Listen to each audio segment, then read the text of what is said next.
Hello and welcome to Policy Watch, your packed snapshot of the week's biggest business stories, their context, their relevance and impact. I'm Govindraj, Ethiraj. 100 days have passed for the Narendra Modi government. Let's try and understand what are the key highlights of the period so far. Here is a report. Ahead of the 100-day milestone, it seems to be a mixed verdict for the Modi government. On the economic front, the government has to its credit not only a few hits, but also some misses and unfinished work as well. The biggest achievements include the introduction of 100% FDI in railway infrastructure, raising FDI in defence to 49%, and relaxing FDI norms in real estate. Other encouraging measures were the tough stance at the WTO summit against the Trade Facilitation Agreement and the lead taken to create a BRICS bank. The markets also responded positively to Prime Minister Modi's pitch on various issues, including governance, decisions like a smaller cabinet, scrapping the group of ministers and the empowered group of ministers indicated a dispensation inclined to faster decision-making. The biggest gains the NDA government made were in ensuring a productive parliament. The government passed 13 out of 20 bills it introduced. Where it missed out was in failing to push through the bill raising FDI in insurance to 49%. It has also failed to give a roadmap for the goods and services tax and the direct taxes code measures. It also postponed a decision on the hike in natural gas prices and the food security plan. Bureau Report, Rajya Sabha Television. Well, let's now try and understand what are the key challenges, the fixes and the unfinished agenda ahead for the government, particularly in the economic sphere. I'm now joined by Economist Dr. Brinda Jagirdar. Brinda, thank you very much for speaking with us. Brinda, tell us, what are the key, first, before we come to the specifics, directionally, what have these 100 days shown us? I think it's very important. If you look at it, the focus of the Prime Minister has been on project implementation. To help take this forward, he's focused clearly on policies, on processes and on people. So with this together, he wants to take it forward, take the economy forward, and I think that's a very, very neat way to go about it. Okay, so you're saying policy, process and people. Now, if I were to take each of these, what are the key takeaways for you in any of these or all of these three segments? You know, first of all, I think the process itself, that's more important, because if you have a leaky pipeline, there is no point shoving in more stuff down that pipeline. So you need to fix that. And I think for that he has done a lot, like synergy with the ministries, the new e-biz platform. I think that's going to be a game changer. Digital India. Yeah. Absolutely, Digital India. Yeah. And urban that he talks about, you know, connecting the rural and urban. So there's not going to be just pockets and islands of excellence. There's going to be broad-based growth and the focus on not just on industry and manufacturing, but on financial inclusion. Now, for instance, there was a World Bank study which looked at growth between 2003 and 2009 for a whole lot of countries, and they found that Brazil has done well because they focused on the bottom 40% of the population. Similarly, the study said that if India had also, during this period, if India had focused on the bottom 40%, then they could have really taken growth up by 2 to 3 percentage points. I mean, just to sort of take this a little further, when you say bottom 40%, we did focus on the bottom 40%. We had so many schemes addressing this segment. Absolutely. We had schemes, no doubt. But how targeted were they and what kind of results did they deliver? That's the key. So here is now looking at, we have a credit guarantee program, a credit guarantee fund for the for financial inclusion and the Jan Dhan Yojana, which has already been rolled out. So things like this, which are really reaching the people, healthcare, education, skilling, these are what are going to affect a wide range of the population. And that is what is very important in getting to be getting growth to be up and be sustained. Right. So we're going to come back to the larger question of growth, but you're saying that some of these process responses and process fixes in some ways are fixing the larger problem much more effectively than perhaps before, or likely to fix. Absolutely. Like for example, if you look at the banking sector itself, when we come back there, now the cut in the SLR, what has it done? It has given more funds, money into the hands of the banks. It has reduced the cost of funds. And banks which have the advantage of larger CASA deposits, stable CASA deposits, for instance, SBI and HDFC, they have been able to bring down in margin, they have been able to tweak their loan rates, so they have been able to bring it down. So these kind of, and then allowing banks to raise long-term funds for infrastructure development without really impinging on their asset liabilities. So these kind of steps are very helpful for fixing the banking sector, so that the banking sector can. So assuming, let's say, these are all process and operational fixes, let's talk about policy. What are the policy expectations as we went into these 100 days or during the 100 days, and what has come out of it? One was, of course, that growth would be revived. That is, and I think that has happened. We've got, I think the worst is behind us. We've seen GDP growth picking up, and we've seen inflation at least being contained and going towards a glide path of moving down. So that's so far as inflation is concerned. But look at the core sector. Why is GDP growth reviving? What's the key driver? The projects. Firstly it is the sentiment, because sentiment is what will drive. Secondly, the project clearances have been given, and even where there is instead of in the road projects, for example, where there is PPP is not happening. So instead of if it is stuck there, the government is stepping in. So more gas pipelines, more roads, more highways. But that will be more downstream, right? I mean, when the point at which we actually start seeing the outcome of this will be perhaps months, if not years down the line. Absolutely, this will be months. But then this is fixing the whole thing. And like I said, the projects which have been cleared, so we don't see a major turnaround. There's some increase in working capital demand, but not really for term loans yet. So, but it's moving in that direction. So, were you looking for any bigger bank policy pronouncements which have not come so far in the first 100 days? You know, I am not looking for a big bang to begin with, because I think there are so many doables, there is so much of low-hanging fruit that we can easily do those and then get people on board. So I am not looking for anything big bang. So it's very much within what I was expecting. Now let's talk about what's unfinished, the unfinished part of the agenda. What lies ahead, and what lies ahead in terms of what needs to be done? What needs to be done is keep doing more of the same. First, that is that.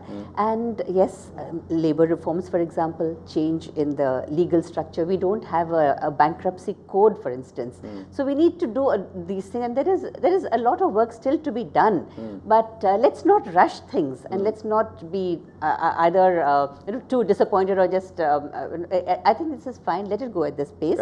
It's progressing steadily, and there's a lot of synergy. So I'm very happy with that. And there's a lot of synergy among regulators, among the ministries, among the state, there's better coordination between states and center. So I think that's important. So let's take a step back, right? India is a country, 1.3 billion people, almost 270 million people still under poverty line as per last statistics.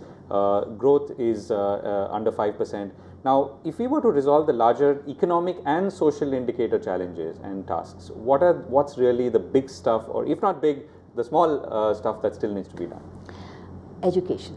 I think we need to fix that, and smaller things like land acquisition, that is still land, coal, 2G, this allocation, those problems need to be fixed. And then yes, get people, skilling has to take off in a bigger way, and there have to be more people who are ready to be absorbed by industry. Right. So you're saying that the larger challenge of creating jobs, which we haven't touched upon so far, and absorption of jobs still remains? Absolutely, that still remains. We have to see now, for example, under the MSMEs. Now, what he has done is he has reduced the investment allowance. The threshold has been reduced from 100 crore to 25 crore. So this will incentivize a smaller industry also to step in and go in for capacity expansion.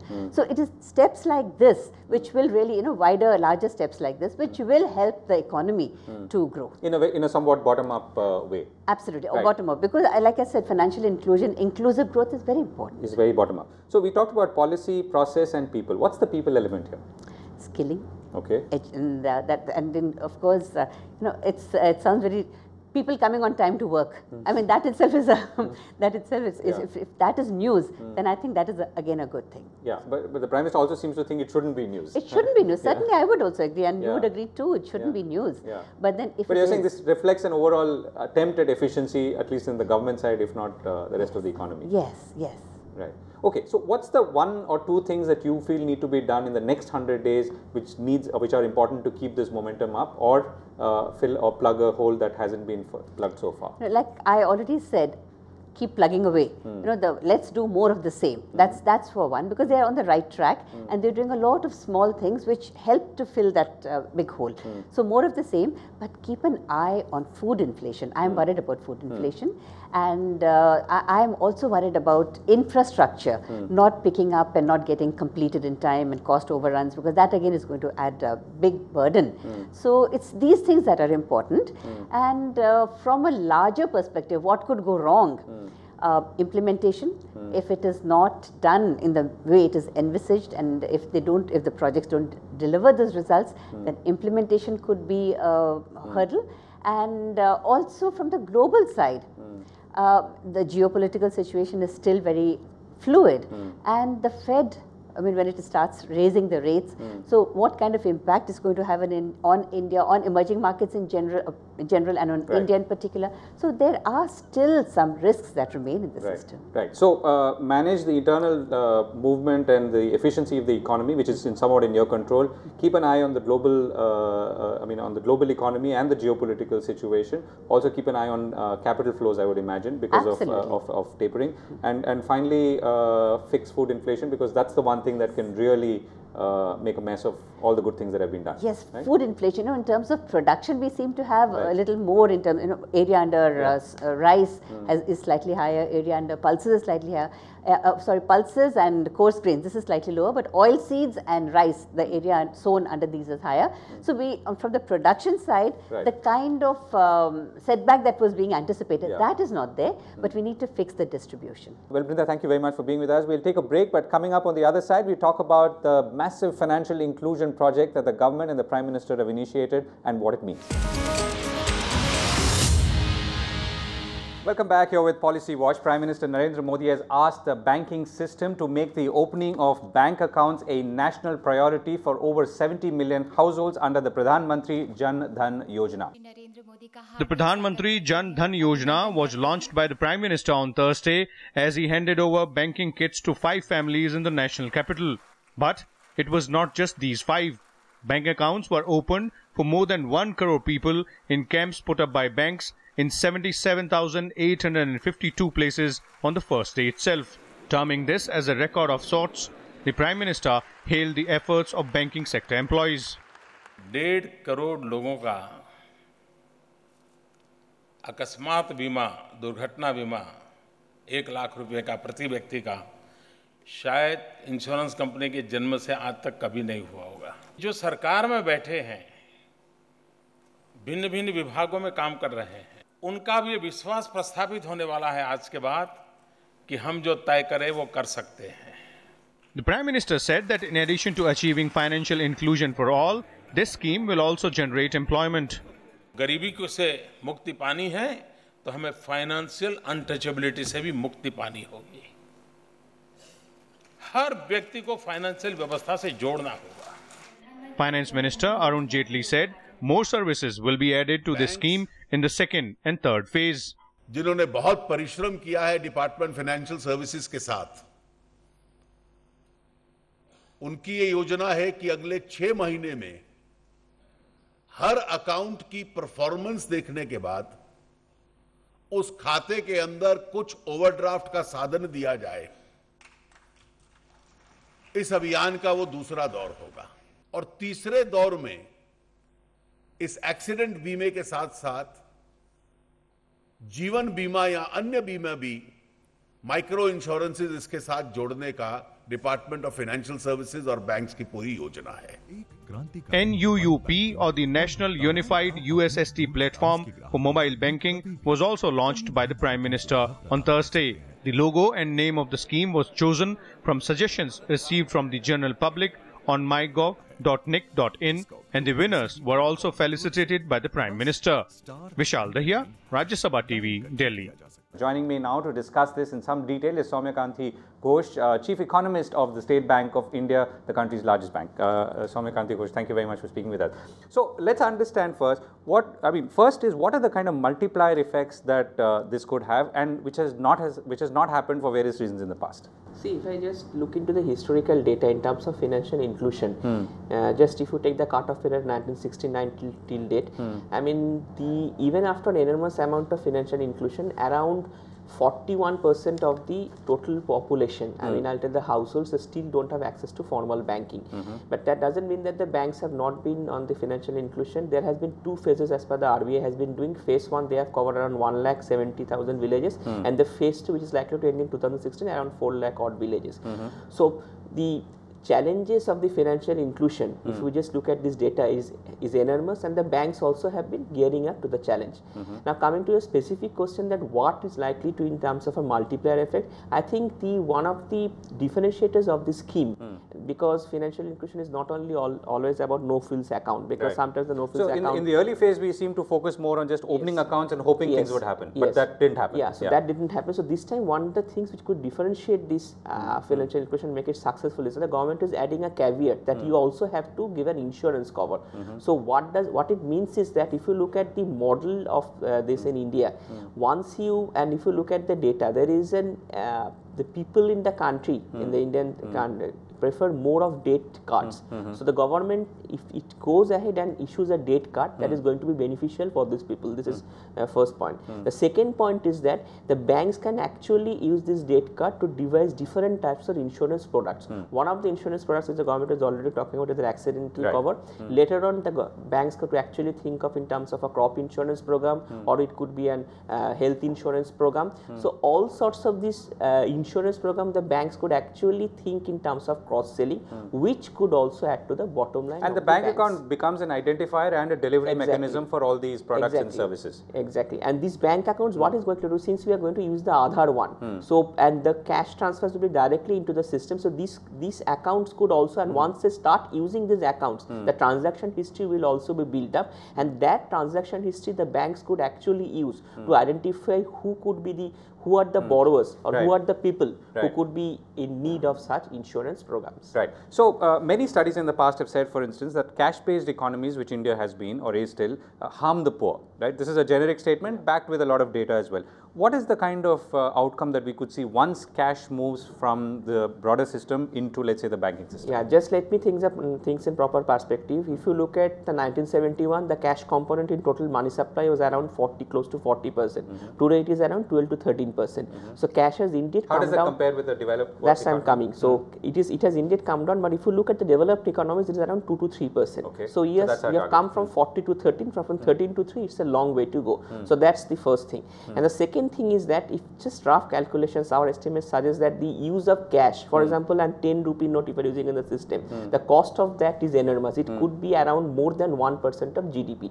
So once the people start using, once this financial inclusion drive takes place and the people have a bank account, the usage of cash will further go down. So this will do two things. As I have said, that this will help the poor, and the other thing is that it will also help in reducing the unaccounted money within the system, which has also been a big menace in the Indian economy. Right. So as a banker, let me ask you this. One of the challenges that has been faced in the past, and or the obstacles that have been encountered, is that when people go to banks, particularly people from underprivileged backgrounds, migratory families, banks do not open accounts for them or ask for kinds of proof which they are normally not able to produce. I think the government has made it clear, and also if you look at the recent directives from the Reserve Bank, the KYC documentation has now been made simpler. So instead of several KYC documentation, there will be one KYC documentation. Even the Reserve Bank has gone ahead and said that there may not be any KYC documentation required. So from that point of view, I think it would be a welcome step, and only the existence of an Aadhaar card will be suffice for these people to open a bank account. Right. So you're saying that the access to the system will be simpler, and once they get access, all these other things will open up. What about things like or issues like shadow banking? You know, that's a big problem in this country. You know, people save with not so scrupulous savers, companies. People lose money because they've obviously deposited their funds or their life savings in such companies. See, that is a problem with it's not just a banking, it's also a cultural attitude. Exactly, it's a cultural attitude, and if you look into this part of the hemisphere, people prefer using cash as a tool. So as long as prefer using cash as a tool, this type of problem remains. But as far as the specific question of shadow banking is concerned, I think it is not that we have made a progress. Just as I said earlier, the cash component has been gradually declining, but we still have to go a long way.